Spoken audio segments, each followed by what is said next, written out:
Hello, everyone. I'm Miriam Bale. I'm the artistic director of Indie Memphis, and it is my great pleasure to be here today with Trimiko Melancon, the director of What Do You Have to Lose? A wonderful documentary. Welcome. Thank you for being here with us today, Trimiko. Thank you for having me. I'm delighted. I'm going to do something that's probably bad interview form and just start out the interview with a compliment because we're so honored to be doing the world premiere of this film. It's obviously so timely, so smart. And one of the reasons I'm so drawn to it is that it's such a sharp analysis of propaganda. And I feel like that's something that is so necessary in film because so much of film can veer towards propaganda, can become narrative and without our consciously realizing it. And I think we're not constantly analyzing it. um, was that something that you were interested in from the beginning in looking at propaganda? I think that's a really good question because part of what it is that I wanted to uncover in this documentary was precisely what is it that has led us to this particular moment, this very juncture. So when you notice the propaganda, that was absolutely deliberate. One thing that I absolutely knew going into this documentary was that I wanted to maintain a certain level of objectivity, right? As much of that as possible. We always know that as filmmakers, as artists, whatever subject matter it is that we choose in some sort of way, you cannot eliminate that notion of objectivity by virtue of you doing precisely what it is, and you're going to bring that very being your subject position to the topic. Part of what I wanted to do is because we are in this moment of post truth and where it's so difficult for some to really be able to decipher what is real from what is not, the fictitious from right the actual. I knew that what I wanted to do is I did not want to project onto 45, the individual who occupies 1600 Pennsylvania Avenue, onto Trump. And so that's, as a filmmaker, when I made that deliberate decision to allow him to speak for himself. And so that's where I went to the footage in terms of allowing him to say these various different things. And so in some way, there's not a single solitary interviewee. There's not a moment where someone is projecting something onto him that he has not already manifested in words or in action. And so I think that's the power of documentary and the power of film, to also be able to not only record, but to also be able to use this aesthetic to make it legible, right, to others. So yeah, so that was absolutely deliberate. Now, in terms of the documentary itself, it was not supposed to really be a proper vandistic enterprise, right? But maintaining that objectivity. No, it's absolutely successful. I mean, it's an analysis of propaganda without having without being an advocacy doc in any way, I think. And I think that that's really remarkable.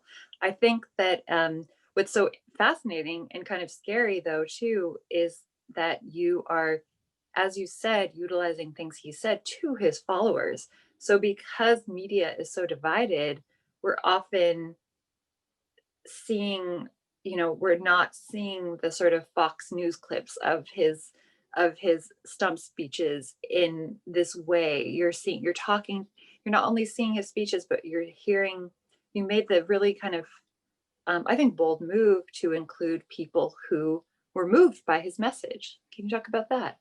Absolutely. And I think part of it is maintaining the objectivity because I mean, I went to various protests. I went to, pro Trump, right, protests. I went to anti Trump, right, protests. And so you do see the footage.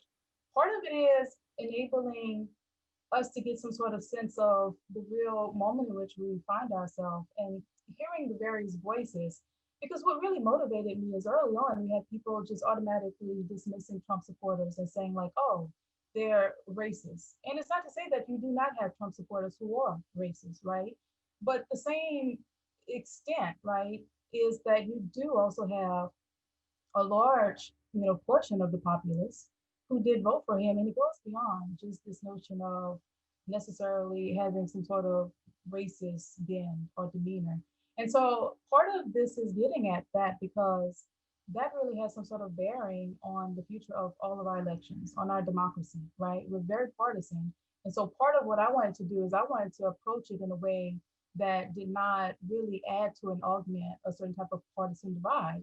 And so it was illuminating when you hear certain types of dynamics, right? In terms of, what someone who was pro-Trump might say, or and the individuals who wore it, right? And it did span racial groups. That was also illuminating because when we think of a Trump supporter, we oftentimes have a particular image in our mind in terms of the identity of that individual. So I think that that was really important to really get to the very heart of it. And you can't do that if you're looking at this sort of homogenous, monolithic population, or you're looking at a certain set of individuals. And so that's part of what happened. Even when you mention some of the footage, right, some of the B-roll, it also comes from everything ranging from MSNBC to CNN to Fox News and all these other different sites. So it's not as though I just cherry picked, if you will, and decided to go with one sort of linear trajectory or some sort of ideological bend. It was really to get to how is it that we become so partisan as a nation and the ways in which people are very beholden to these different ideas. And if I could find and present in a succinct way the historical dynamics that leads to it, because part of what happens is this is not novel, it's not new. You might have Trump doing things in hyperbolic, exaggerated form, right? But there is, some sort of pattern there. Because part of it is once you know what's operational, what's in operation, right? Then that's how you fight it, right? Once you break it apart, dissect it, and see what is this going on, it gives you some sort of way to move out of paralysis or what do I do in this moment, right? And so I think that was part of the intention of the film to see not only what's at stake now, but also what's at stake in the future. Absolutely fascinating. I mean, so what is your hope for this film? I know that every filmmaker is for it to get seen, but this is premiering here just right before the election. What is your hope for this film immediately and long term? I think in the immediate moment, of course, one of the things, in terms of filmmakers is absolutely for it to be seen. And I often think of film in the same way that we think of, that adage, if a tree falls in the forest and no one is around to hear it, doesn't make a sound. And in some sort of ways, you can have this beautiful artistic, cinematic, filmic creation, but if there is no one to really watch it, does it actually really exist? And so I think part of it is I hope that it becomes the beginning of a discourse in terms of the status of certain individuals within America, right? Our democracy, the need to have to like sort of shift and think of politics in a different sort of type of way, right? And the racialized aspects. I could not have made this at a more crucial moment. And when you look back and you see the historical overlaps, right, where you're like, whoa, these different things happen in this era and that era. It also teaches us that, right, we have to, it's incumbent upon us to be the change that we all really desire, right? And so I think part of it is absolutely so that people could have this sort of educated way of looking, because I'm one of those people who buys into one fundamental sort of underpinning, if you will. And that is if you see something that you don't like, and if you don't do something about it, then not only are you complicit in it, but then you're also not even in a position to complain. And so I realized like I had to put my money where my mouth is. Either I could have looked and moped for the next, say 3, 4 years, or I could have actually made sense of it and able other people to really make some sort of sense of it too. And so I hope that that's precisely what it is, that we're able to look and see this long sort of arc in terms of what got us to the very moment. So because once you know something, then that's how you can go back and you can rectify it. So in that regard, it's, sort of this is the pattern. This is that tapestry. And there's absolutely nothing that cannot be undone and cannot be changed. That's the history of Black people in America. That is the history of people of color in America. And in fact, that's the history of America in and of itself, right? That's what makes us, sort of democratic in that regard. And so I think long term, I think it's also too for us to really consider these, various dynamics that the film engages. The history of race in America, right? It's a precarious one. And that's why we constantly, live with the legacy. If we don't do something about it now, right, then there are going to be people 10 and 20 and 50 and 100 years from now sitting in the same position that we are in, right? And that's what is type of dynamic. And so I want us to really take this look at the ways in which anti-Blackness and in which, xenophobia, and also too, these different dynamics, but then when you have someone who could really speak to it, how it could really color, various people's perceptions. One thing that was so illuminating was with one of the interviewees who was also, and all of them were brilliant. I mean, I really have to give props to them because, I mean, we all know that as filmmakers, you don't give them questions beforehand and those sorts of things. You don't want to, in some sort of way, um, lose the originality of it, right? So that it just becomes rote. And I mean, they were just talking with such brilliance and transparency. And so I think the beauty of it too is to be able to listen to what some of the individuals say. So especially when you have Chloe Angel mention what it meant to white people, right? To see, President Obama within the White House for like 8 minutes, 8 years, right? The sort of like putting distance between me and my president, me and my government, right?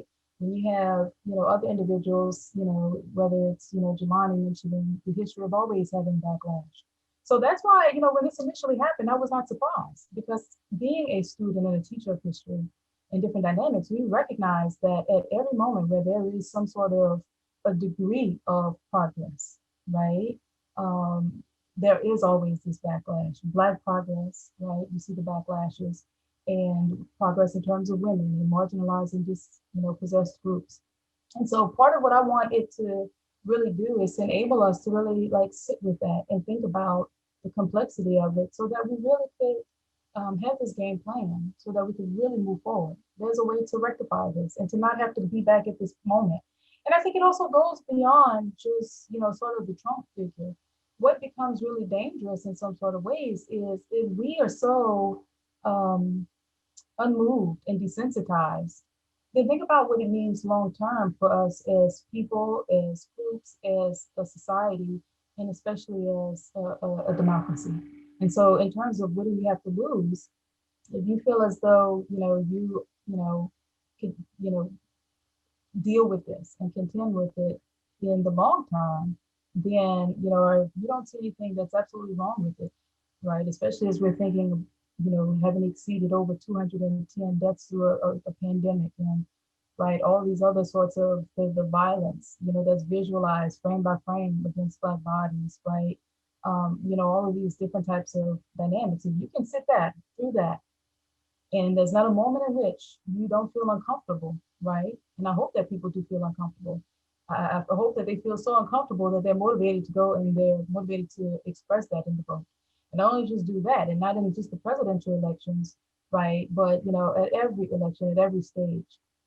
Or how did you go about choosing your interview subjects?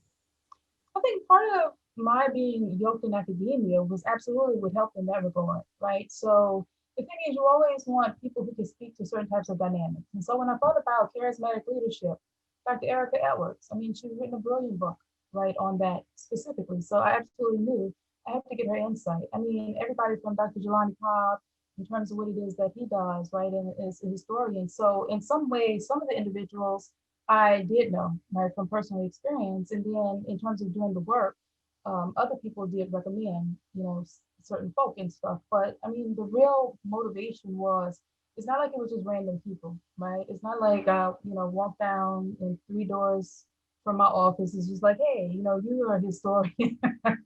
You want to be in this documentary, right? That's all type of thing. So I mean, these individuals who are so sort of accomplished in terms of what it is that they've done, and they have put in the hard work, right, of establishing their expertise, and it spoke specifically to what it is that I needed. So that helped to really be able to pick them out in terms of what exactly is it that I would need, specific insight about and that expert opinion. And I think it's amazing because the interviews get even they were even more phenomenal than I had anticipated. And I don't know, that's not at all to, underestimate or undermine them, right? They're beautiful and, brilliant in their craft, right? I think it's just, with me, it was as though they were just knocking it out the park, with every single solitary answer and moment. And so even I was in a position where I was in awe and was, learning, fascinating details, especially when, Jelani was mentioning, the relationship between Adolf Hitler and how he emulated Jim Crow segregation and the treatment of Black folk, right, in terms of, the Jews. And so, I mean, yeah, I think that was part of it. Like, who could really speak to these specific dynamics in terms of, Dr. Matthew Huey? He's been doing work, for ages in terms of, white supremacy, elections, and race, and those sorts of types of dynamics. So, absolutely, they were really these heavy hitters in terms of precisely what it is, um, the subject matter. And so that's why I did go to them, and they, really their interviews were impeccable and arresting and just really phenomenal. And the documentary really wouldn't be what it is without all of their expertise and genius. But it's also obviously the editing, the montage, and the archival footage. And again, I think that the wide ranging current news footage is some of the most shocking and arresting, because we do tend to either be MSNBC or Fox. And to see those together as one truth is a little bit shocking, I think. And I think goes to show exactly what you said of just how the polarity going on right now with truth and information. Um, Absolutely. And I think that's a really good point. And I mean, I really do want to give shout out to, the editor, Twan Shannon. I mean, it's amazing because this project obviously started before the pandemic, right? And I would, go out to LA, he's out in LA. And then during the pandemic, right, we had to find these creative ways to like edit. So I couldn't go out to the editing studio. And I mean, part of it was allowing him to have a certain type of freedom to really cut. He's bringing, such expertise and impeccable, vision and knowledge in that regard. But really being able to, sit down, sort of trust him in a certain type of way, but also like have to, shift things and cut here and not include that and those sorts of dynamics. And then also too, the associate producer, she was also really fundamental, Najma Nuruddin, in terms of, really being able to lay out, the story and helping me to really vision that in a particular type of way. And it's really beautiful because even though all of those interviews were, separate, completely different times and occasions, at the end of the day, it was almost as though they were sitting around a table and we're having a conversation. And that's a filmmaker's dream, for something to come together that way. And then the addition of the archival footage, right? All the B-roll, all of the still photos, and all those sorts of dynamics. They were just really added footing on topping on the cake. That's another reason why I say in some sort of ways this was not only cinematic, but I mean I also have to say in some sort of ways it was sort of like almost a moral journey where I do feel as though you know I just became the conduit by which it all really manifested. The ways in which of course, it was arduous and it took a lot of work. But when I look back at it, I realized that there had to be some sort of other, sort of divine, right, and universal inspiration.